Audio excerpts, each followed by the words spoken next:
Ils ont plusieurs cœurs qui battent sous un commun tort. S'ils se sont lâchés les mains, voyant leur lien comme en torse. S'ils possèdent le même marbre, la même sève et la même écorce. Tout ce qu'ils ont faiblesse, il faut qu'ils se renforcent. Ils ont bu du vin comme s'ils voulaient les lier.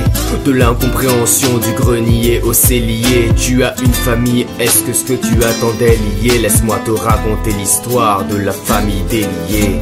D'abord, y a la grand-mère qui attend une joie neuve. Ça fait plusieurs années qu'elle se sent seule depuis qu'elle est veuve. Elle regarde des photos jusqu'à ce qu'il pleuve dans son fleuve. Dans cette famille où l'on s'aimait, ne croit pas que les gens s'émeuvent. Son fils, le père de famille, ne la voit pas sinistre. Il est tellement pris par son boulot, son planning de ministre. Avec sa femme, ses disputes sur disputes et rapports de force. Ça fait la 6e fois qu'il se menace de demander le divorce. Et pendant ce temps, l'aînée, c'est une ado adepte, étant donné qu'elle offre toujours un cadeau pour la cadette. Elle est déjà un peu adulte, mais elle protège ses frères et sœurs. C'est cette lumière qui essaye d'effacer un peu la noirceur. La cadette pleure en cachette comme si elle avait assez parlé. Elle aime beaucoup ses parents mais craint de les voir séparés. Elle parle avec sa grande sœur de ce qui peut la tracasser. C'est souvent elle qui recolle des morceaux qu'elle n'a pas cassés. Et le petit frère traîne dehors les poignets minces pour les menottes. Les parents se querellent tellement qu'ils ne voient pas ses bonnes notes. Alors du coup il sèche les cours, fait des conneries sous haute tension, dans un espoir un peu trop vain d'enfin attirer l'attention.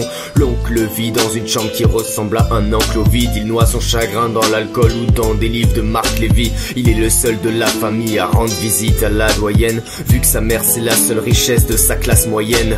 Au rez-de-chaussée ça s'engueule, ou bien ça sanglote en cachette. Au sous-sol ça gratte des textes, ça parle de sang et de gâchettes. Mais à l'étage ça rigole fort, ça fait abstraction du reste. Ça s'enlace, ça se réconforte, ça donne une joie modeste. Il leur faudrait un repas de famille pour mettre les choses à plat. Inviter l'oncle et la grand-mère à rire avec eux aux éclats. Féliciter le plus petit, rassurer les filles et s'aimer. À défaut de récolter l'amour, il est encore temps de le semer.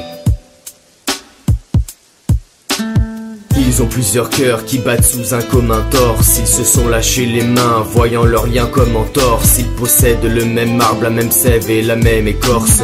Tout ce qu'ils ont faiblesse, il faut qu'ils se renforcent. Ils ont bu du vin comme s'ils voulaient les lier.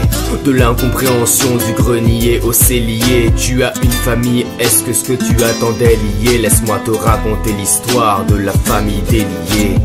Ils ont plusieurs cœurs qui battent sous un commun tort. S'ils se sont lâchés les mains, voyant leur lien comme en torse. S'ils possèdent le même marbre, la même sève et la même écorce. Tout ce qu'ils ont faiblesse, il faut qu'ils se renforcent. Ils ont bu du vin comme s'ils voulaient les lier. De l'incompréhension du grenier au cellier. Tu as une famille, est-ce que ce que tu attendais lié? Laisse-moi te raconter l'histoire de la famille déliée.